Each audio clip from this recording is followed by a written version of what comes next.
Salut, je reviens avec la miniature, donc la Tree House de chez Action. Donc là, j'ai ma petite boîte toujours à 99 centimes qui est juste parfaite. Et il faudra que je libère les M. Il vous faudra juste un Posca, comme d'habitude, pour écrire les lettres sur les cases. Ma poubelle que mon chéri m'a fait avec mon imprimante 3D.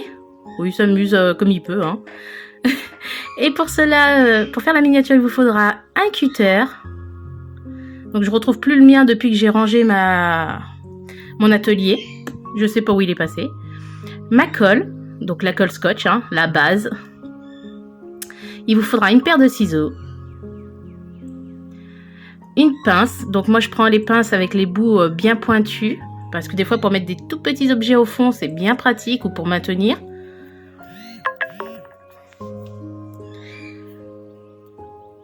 Normalement c'est tout ce qu'il vous faudra, hein. Il ne faut pas énormément, hein. Donc la voici. Ah, j'avais tellement hâte de la faire, vous pouvez pas savoir. Elle fait énormément peur, hein. J'ai vu ça qu'il y a beaucoup de personnes qui ne veulent pas la faire parce que bon, ils la trouvent chère pour le peu. Mais vous avez vu la bestiole? Donc là, j'ouvre, vous avez vu, je ne galère plus avec les ouvertures. En même temps, il y avait qu'un scotch. Donc voilà, je l'ouvre. Waouh! Rien qu'au visuel, ça me fait peur. Vous pouvez pas trop voir d'où vous êtes, mais ça me fait peur. Donc il y a un petit papillon qui est passé, je ne sais pas ce qu'il foutait là. Donc ça doit être au niveau de l'arbre, du branchage. Ensuite, vous avez alors un premier sachet avec la lettre P. Donc c'est tout du tissu, de la mousse et compagnie.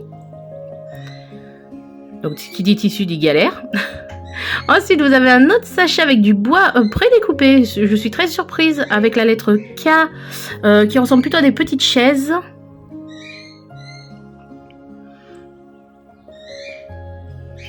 Ensuite nous avons un autre avec toujours peinte et découpé en lettre L. J'arrive pas à voir ce que c'est celle-là. Je suis surprise qu'il y ait autant de découpes, en fait il n'y aura rien à faire. La lettre O pour celle-ci, pareil, prédécoupée, nickel, peinte. Oh, pas de peinture à faire, ça c'est trop bien. La lettre N, donc pareil, on avance. Il y a beaucoup de sachets prédécoupés, du coup ça m'inquiète parce que pour moi c'était fini et là je vois... Donc là on a la lettre S avec tout ce qui est papier, fleurs en papier et compagnie. Donc on aura quand même de la fabrique de fleurs à faire, ça me rassure. Ensuite là on a tout ce qui est mignonne, trop la baignoire. On a plein de petites perles, une petite baignoire pour la lettre Q.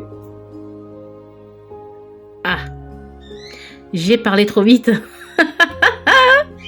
De la peinture.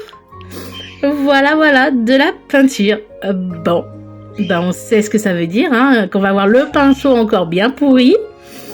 Mais franchement, quand tu vois tous les sachets, tu dis pas qu'il va y avoir de la peinture. Là, on a une espèce de sachet sans lettres noires qui ressemble à de la mousse. On va ouvrir ça pour regarder ce que c'est exactement parce que ça me paraît bizarre. Ah, ok. C'est en fait l'herbe. Le fond vert du bas qui est un petit peu abîmé mais c'est pas grave, on s'arrangera. Donc je remets dedans, je fais la voix off justement pour vous éviter les bruits de sachet parce que je n'aime pas moi-même. Là nous avons une règle. Alors là c'est bien la première fois avec la lettre R en sachet. Vous avez tout ce qui est luminaire et tout, mais vous avez une règle. Par contre quand je vois le tas d'ampoules ça me fait peur. Mais c'est bien, il y a une règle. Alors ça, c'est parfait. On a des belles surprises. Ensuite, on a de nouveau des sachets prédécoupés peint M. Donc, on se dit qu'il n'y a rien à peindre. Désolée, vous avez fait une toute petite chute. Donc, j'ai tout coupé quand même. Donc, voici tout le tas de sachets. Donc, il y en a quand même pas mal. Et je me dis que je vais galérer parce que ça ne va pas tout tenir dans ma petite boîte. Ouais. Il va falloir que je vois comment je vais faire. Pour l'instant, je pense que j'utiliserai ma petite caisse verte. Je pense. Ouais. Je pense que du coup, je vais tout ranger dedans pour pas pour pas perdre les sachets, hein, voilà. Mais ça va pas être pratique parce que certains sachets ne sont pas à zip. Donc, ne se referment pas. Il va falloir que je réfléchisse à tout ça. Pour l'instant, c'est rangé. Ensuite, nous avons donc du coup les feuilles. Voilà, les feuilles. Donc, il va bien falloir que je les mette à plat parce que ça va être une catastrophe. Donc, comme d'habitude, elles sont toujours référencées, hein, de 1 sur 1, 1 sur 2, 1 sur 3. Voilà, tout dépend le nombre qu'il y a. Vous avez les numéros qui vont vous demander. Moi, j'ai pas vu le petit chat, il est trop mignon. Et donc voilà. Là, on a plein de petites fleurs. Donc, je pense que les fleurs, c'est les chaises. Il me semble avoir aperçu un truc comme ça.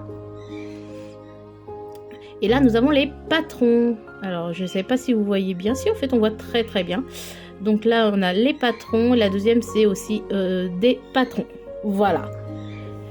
Donc, il n'y a pas énormément de feuilles de découpe. Donc, me dit qu'il n'y a pas trop de découpage. C'est parfait. Et là, voilà.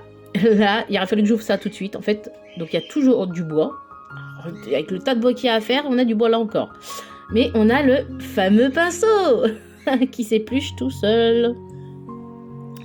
Bon, on va ouvrir tout ça. On va zioter les plaques. Alors, promis, je n'essaye pas de découper le pinceau. Hein. Promis, hein. Je lui veux pas de mal. Quoique. Ah, allez hop, on ouvre tout ça. Ce qui est bien avec la voix off, c'est que vous n'avez pas le bruit plastique là qui est énervant. Hein. En plus, vous voyez, je me bats. Hein. Pour une fois, c'est pas avec l'ouverture, mais c'est avec l'ouverture plastique. Alors voilà, comme vous pouvez voir, hein, il s'effrite, hein, il s'épluche, c'est génial. Il servira pour la colle, certainement, si je veux pas trop de poils dessus. De toute façon, j'espère vite avoir mon airbrush, là. Donc, là, la petite plaque. En voilà une autre. Donc, je vous montre tous les modèles qu'il y a. Ah, moi qui fais de la découpe laser, on voit que là, ça a bien cramé. La découpe est pas super. Enfin, là, c'est plutôt le gravage. Donc là, il y a des plaques plus ou moins épaisses. Vous avez du contreplaqué 3 mm, du contreplaqué 5 mm, voire 6. Vous avez du MDF. Alors, le MDF, c'est une espèce de bois compressé, hein, qui fait plus penser à du carton, mais très compact, donc très costaud. Donc, voilà. Là, vous avez les bases de l'arbre, hein, je pense. Là, vous avez des petites plaques. Vous avez des plaques teintées déjà, donc des plaques déjà couleur bois foncé. Alors, je vais vous montrer un peu parce qu'on ne voit pas très bien avec la lumière. Et là, vous avez le plateau. Donc, je pense que c'est le plateau de dessous et qui vous parle déjà bien de la longueur de la taille de la miniature. Hein. Voilà, voilà. Donc, ceux qui pensent que la boîte est trop grande par rapport à ce qu'il y a dedans, non, non, c'est la taille de la miniature. Du moins, la largeur et la longueur. Donc, je ne pense pas que ça va tout tenir dedans. Je ne sais pas comment je vais faire. Je m'organise et je vous expliquerai tout ça. Certainement dans une autre vidéo, si j'en fais une. Ah, et on allait oublier. Tenez, il y a encore une feuille. Bon, c'est les chemins, hein, voilà. On allait oublier le mode d'emploi. Alors, le mode d'emploi, il m'a surpris parce qu'il a 39 pages. Oui, oui, 39 pages. Mais comme d'habitude, Craft & Co est très très bien détaillé et même pas besoin de... Admettons qu'il n'est pas en français, franchement, vous n'aurez pas de soucis. C'est très très bien expliqué. Mais voilà, quand on voit donc vraiment tous les détails, regardez-moi ça, c'est vraiment détail par détail avec le nom, le numéro du bois à utiliser, c'est juste parfait. Donc, il ne devrait avoir aucun souci. Mais là, quand je vois toutes les petites assiettes, les plats, les brochettes à faire, oh là là là là là là. Eh ben, on va bien rigoler. Tout ça, vous allez pouvoir me suivre sur TikTok ainsi que sur YouTube. Et je pense que je mettrai des deux côtés. Et ben, sur ce, je vous